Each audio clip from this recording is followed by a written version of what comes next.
VeryDarkMan is a man who is never afraid to speak his mind. He has made a name for himself as someone who always stands up when he sees something wrong. He uses his voice and his platform to call out injustice, no matter who is involved. This time, he turned his focus to the matter of Nnamdi Kanu, the leader of the indigenous people of Biafra, IPOB, who has been in detention for a long time. In his own words, VeryDarkMan said that keeping Nnamdi Kanu in detention for this long is not just unfair, but also dangerous for the peace and unity of Nigeria. He explained that Nigeria is a country already divided by so many problems: tribalism, insecurity, hunger, unemployment, and corruption. To him, keeping Nnamdi Kanu locked up adds even more fuel to the fire. VeryDarkMan spoke directly to President Bola Ahmed Tinubu, the man who now holds the highest office in the land. He said leadership is not about proving how strong you are by keeping people behind bars. Leadership, he explained, is about bringing people together, even if they once stood on opposite sides. According to him, the true test of power is not how long you can hold someone down, but how wisely you can lift someone up. He made it clear that releasing Nnamdi Kanu is not just a favor to one man.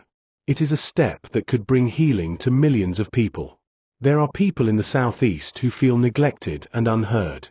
Many of them see Kanu as their voice. VeryDarkMan said that if Tinubu wants to win their trust, he must listen to their cry and do the right thing by setting Kanu free. He warned that the longer Kanu stays in detention, the more frustrated the people will become. Frustration, he explained, does not bring peace, it only brings more unrest. He said that a wise leader must see tomorrow from today. If Tinubu refuses to act, then tomorrow will bring more problems for Nigeria. VeryDarkMan also reminded everyone that courts have already given their judgments on this matter. The courts have said Kanu should be free, but the government has continued to hold him. According to VeryDarkMan, this is not only a slap on justice but also a bad example for the whole country. If the government does not respect the courts, then how can it expect ordinary people to respect the law? He spoke passionately about justice. To him, justice is the key that opens the door to peace. Without justice, there can be no unity. Without justice, there can be no progress. He said the government cannot keep talking about unity when at the same time it refuses to act fairly. VeryDarkMan pointed out that Nigeria is in a very delicate place. Many young people are losing hope. They see the system as unfair. They believe that justice is only for the rich and powerful. He said this is dangerous because when people lose faith in the system, they stop believing in the country. Releasing Nnamdi Kanu, according to him, would be one way to show that justice still works in Nigeria. He also added that his voice was not only his own. He was speaking for millions of Nigerians who are tired of oppression and silence. He said that people may not all agree with Nnamdi Kanu's methods, but most agree that what is happening to him now is wrong. Many Nigerians, across all regions, want to see fairness. In his speech, he used simple but strong words. He said, "Mr. President, you cannot build peace with prison walls. You cannot build trust with chains. You cannot build unity with injustice. If you truly want Nigeria to be one, then you must let Nnamdi Kanu go free." He said the matter is not about politics but about humanity. No human being deserves to be treated unfairly. No government should place itself above the law. And no leader should ignore the cries of the people. VeryDarkMan reminded Tinubu of history. He said history always remembers leaders for the choices they make in times of crisis. Some are remembered as leaders who divided their nations, while others are remembered as those who healed and united their people. He said Tinubu has been given this chance to write his own story. The question is whether he will choose peace or continue with injustice. He also reminded the government that Nigeria belongs to everyone, not just to those in power.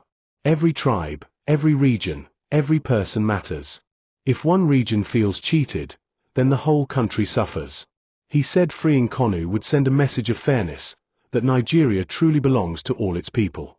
According to him, this is not the time for pride or stubbornness. It is the time for wisdom. A leader must sometimes do what is difficult in order to achieve what is right. He said letting Kanu go would not make Tinubu look weak. Instead, it would make him look stronger than ever because it would show that he is bigger than grudges and bigger than division. VeryDarkMan ended his call by saying that Nigeria has tried force for many years, but force has never brought peace. What the country needs now is dialogue, justice, and understanding. He said releasing Nnamdi Kanu would be the first step toward this new beginning. To him, this is not just about Nnamdi Kanu. It is about the soul of Nigeria. If Nigeria wants peace, then it must embrace justice. And if Tinubu wants to be remembered as a true leader, then he must take this bold step now. With his words, VeryDarkMan made the call clear. He stood as one man, but his voice carried the weight of millions. He said the time for excuses is over. The time for action is now. After VeryDarkMan raised his strong voice, another important man joined him. This man was Aloy Ejimakor. The lawyer of Nnamdi Kanu Ejimakor is not new to this struggle. He has been in the fight for Kanu's freedom for many years. He has carried the case from one court to another, from one city to another, and even across countries. His words carry weight because he is not only speaking as a citizen but also as a man of the law.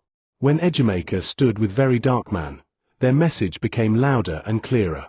He said that what was happening to Nnamdi Kanu was not only unfair but also unlawful. He reminded Nigerians and the world that many courts, including courts in Nigeria, had already ruled in favor of Nnamdi Kanu. Some courts had said that his arrest was unlawful, and others had ordered his release. Yet, the government still refused to obey. Ejimakor explained that when a government refuses to obey its own courts, it sets a very bad example. The law is supposed to guide everyone, both the rich and the poor, both leaders and followers. If the government ignores the law, then ordinary people will also stop respecting it. He said this is one of the biggest dangers facing Nigeria. When law and justice collapse, society itself begins to collapse. He reminded Tinubu that Nigeria is built on the rule of law.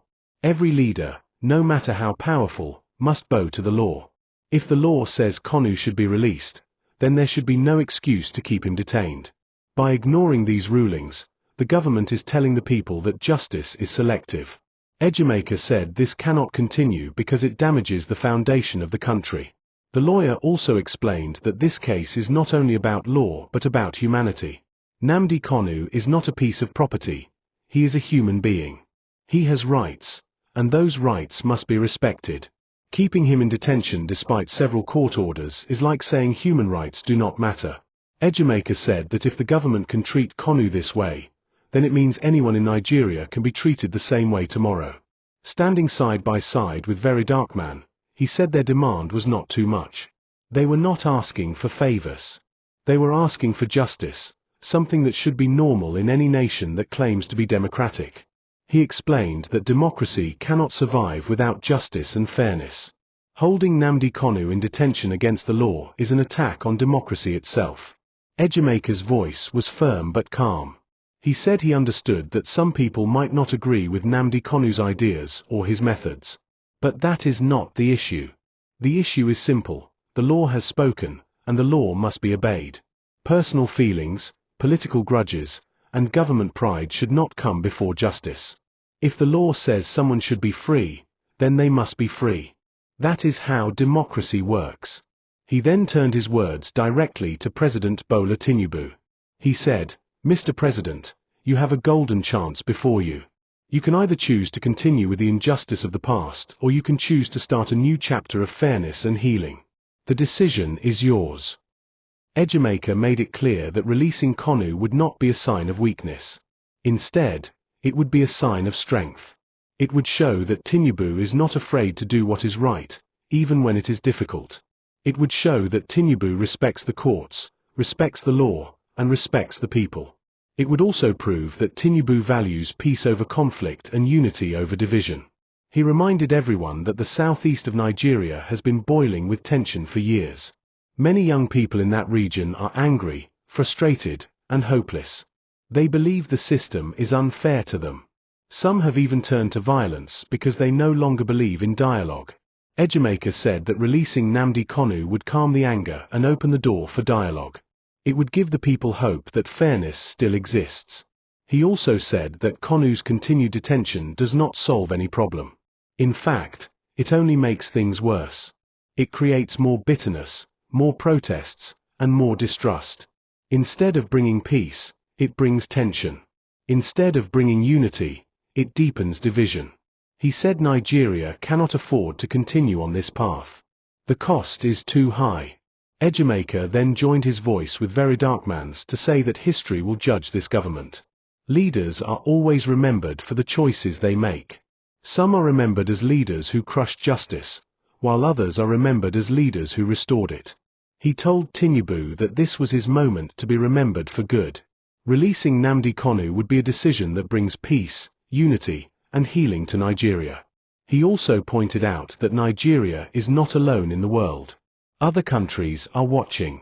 They see how Nigeria handles its own citizens and its own laws. If Nigeria continues to ignore justice, it will lose respect in the eyes of the world.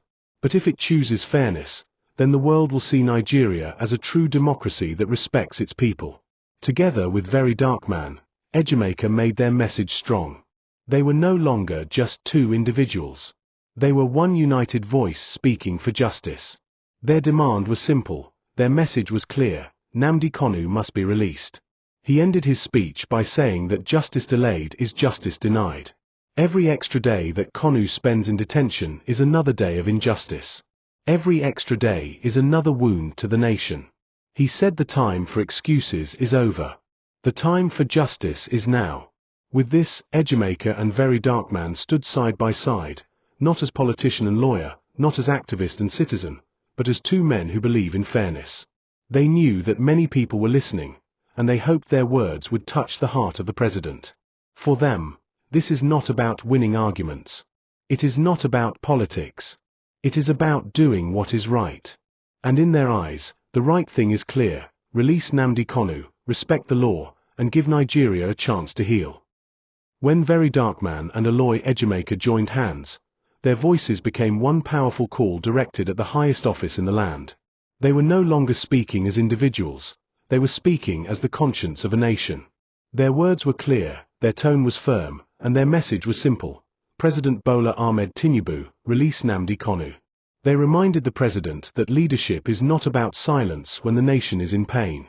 Leadership is about listening to the people and making the hard but necessary decisions that will bring peace and unity.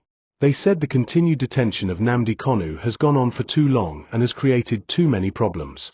Instead of bringing peace, it has only increased tension. Instead of uniting the country, it has divided it further. VeryDarkman and Ejimakor explained that Nigeria is at a crossroads. One path leads to more unrest, more anger, and more division. The other path leads to healing, dialogue, and peace. The choice, they said, lies in the hands of the president. By keeping Kanu in detention, the government is choosing the first path, the path of unrest. But by releasing him, Tinubu would be choosing the second path, the path of healing. They made it clear that peace cannot be forced with prisons or weapons. True peace comes only from justice and fairness. They reminded the president that guns may silence people for a while, but they cannot silence the truth forever. Prisons may hold a man's body, but they cannot hold the cries of a people. The only thing that can bring lasting peace is justice. And justice, in this case, means setting Nnamdi Kanu free. They also warned Tinubu that delaying this decision is dangerous. Every extra day that Kanu spends in detention is another day of anger for the people who believe in him. Every extra day is another wound in the heart of the nation. And wounds, when ignored, do not heal, they only grow deeper. The longer Kanu is kept, the harder it will be to heal the country later. The activist and the lawyer told the president that this is his chance to write his name in history as a man of peace. They said Nigeria has had many leaders, but not all of them are remembered with respect. Some are remembered for division, others for injustice, and some for silence. But Tinubu has the opportunity to be remembered as the man who chose peace, unity, and justice at a critical moment. They asked Tinubu to think about his own legacy. They asked him to think about how he wants Nigerians to remember him when his time in office is over. Will he be remembered as the leader who ignored justice and kept a man in prison against court orders? Or will he be remembered as the leader who rose above grudges and political games to do what was right? The choice is his, but history will record it forever. Ejimakor and VeryDarkman also pointed out that this decision is bigger than Nnamdi Kanu alone. It is about the entire future of Nigeria. If the president can show fairness in this case, then it will give hope to millions of Nigerians that justice still matters. It will show that the government listens, that it cares, and that it is willing to correct its mistakes. But if the government continues to ignore the cries of the people, then more citizens will lose faith in the system. And when citizens stop believing in their own country, the country itself begins to fall apart. They also highlighted that the international community is watching closely. Nigeria is not an island. The world is watching how the government treats its own people and how it respects its own laws. If Tinubu releases Kanu, it will send a powerful message that Nigeria is truly a democracy that values justice. But if he refuses, it will weaken Nigeria's image and reduce respect for the country in the eyes of the world. The two men explained that releasing Kanu is not a sign of weakness but of wisdom. Weakness is when a leader refuses to act because of pride. Wisdom is when a leader makes the right choice, even if it is not easy. A wise leader knows that justice is stronger than revenge, and fairness is stronger than oppression. They told Tinubu that Nigerians are not asking him to surrender, they are asking him to heal. And healing starts with freedom. They also warned that Nigeria cannot build a future on injustice. A country that ignores justice is like a house built on sand. It may stand for a while, but it will surely collapse. If Tinubu truly wants to build a strong Nigeria, then he must build it on the foundation of justice. And that foundation begins with the freedom of Nnamdi Kanu. Together, Ejimakor and VeryDarkMan painted a picture of what could happen if Kanu is released. They said the Southeast would feel a sense of relief, and dialogue could begin. Many young people who are angry would have hope again. Nigeria would have the chance to turn from conflict to peace. Trust could be rebuilt. Unity could be restored. But none of this can happen while Kanu remains behind bars. Finally, they ended their joint call with a direct and powerful statement to Tinubu. They said, "Mr. President, this is not about politics. This is not about power. This is about justice, about peace, and about the future of Nigeria. You have the power to make this decision today. Release Nnamdi Kanu, and you will be remembered as the leader who chose peace. Keep him in detention, and the unrest will only continue. The choice is yours, but history and the people will never forget." With those words, the lawyer and the activist stood as one. Their voices were different, but their message was the same. They were speaking not just for themselves, not just for Nnamdi Kanu, but for the millions of Nigerians who long for fairness and peace. Their call was simple, their demand was clear, and their hope was strong, that justice would finally win, and that freedom would finally come.